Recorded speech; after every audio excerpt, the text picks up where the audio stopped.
L'accueil des immigrés et des demandeurs d'asile est-il une charge ou une opportunité économique pour l'Europe? En 2015, l'Europe a enregistré plus d'1 million de demandes d'asile. Cet afflux sans précédent de personnes à la recherche d'une protection a soulevé des interrogations sur la viabilité des contrôles aux frontières extérieures de l'Union européenne et sur le coût économique des demandeurs d'asile. Ma contribution est d'évaluer les implications sur les économies européennes des flux migratoires au cours des 30 dernières années. On évalue les conditions économiques par le niveau du PIB par tête, par le taux de chômage, par les dépenses publiques et par les taxes nettes dans 15 pays de l'Union européenne entre 1985 et 2015.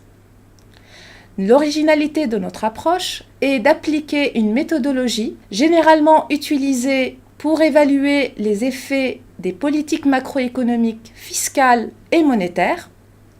L'avantage de cette méthode est qu'elle permet d'évaluer les implications dynamiques des flux migratoires à court terme et à moyen terme, et elle repose principalement sur des données statistiques, elle laisse parler les données, et ne nécessite pas des restrictions théoriques fortes. Nos résultats permettent de mettre en évidence que les chocs migratoires ont un effet favorable sur les économies d'accueil européens.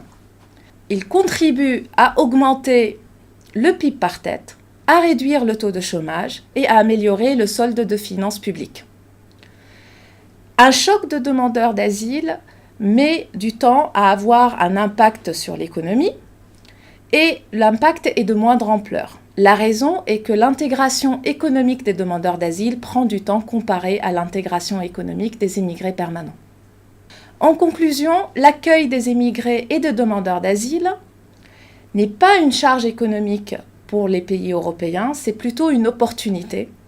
Toutefois, les implications des migrations internationales dépassent le champ de l'économie et nécessitent une évaluation multidisciplinaire.